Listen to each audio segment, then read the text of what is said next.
Hello everyone. तो इस video में हम आज ये देखेंगे कि अगर आप रिसर्च करना चाहते हैं और या फिर रिसर्च कर रहे हैं तो आप कैसे बहुत अच्छे अमाउंट की फ़ेलोशिप ले सकते हैं। तो रिसर्च फील्ड में ऐसी काफ़ी फ़ेलोशिप्स होती हैं, जैसे CSIR, NET JRF, DBT JRF, ICMR JRF and कुछ इंस्टीट्यूशनल फ़ेलोशिप्स भी होती हैं, पर they ranges from somewhere around 30,000 to 40,000, मतलब 30 से 40,000 रुपये आपको पर मंथ मिलते हैं। And contingency amount per year something around 20,000 rupees. तो this is what you get in those fellowships. पर एक ऐसी फेलोशिप भी है जिसका नाम है PMRF, जिसमें आपको मिलते हैं per month almost 70,000 rupees. And SRF convert होने के बाद it becomes almost 80,000 rupees per month, which is very decent. I mean, this is very enough for a research student. So and even contingency amount is 2 lakh per year.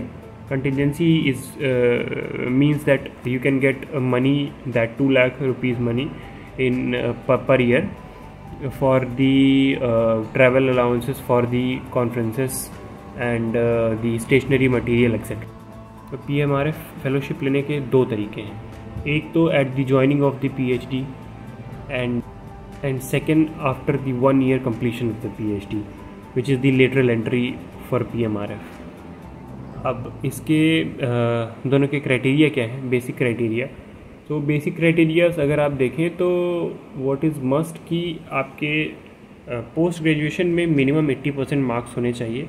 And आपको PhD कुछ limited institutions में है जहाँ पे PMRF provide होता है, उसमें ही आप PhD कर रहे हो, जैसे कि JNU, DU, Aligarh Muslim University, Jamia Millia Islamia and NIT Trichy and some other are there, IISc Bangalore. So these kind of institute, if you enroll for the PhD in these institute, तभी आपको PMRF मिलता है। एंड PMRF के लिए आप अप्लाई नहीं करते, actually आपका इंस्टीट्यूशन ही PMRF के लिए अप्लाई करता है, बट आप ये एलिजिबिलिटी क्राइटेरिया फुलफ़िल कर रहे होने चाहिए। वो एलिजिबिलिटी क्राइटेरिया जैसे मैंने बताया कि at the time of entry, अगर आप ये PhD के एंट्री पे ले रहे हैं तो you must have 80% marks in your masters aggregate.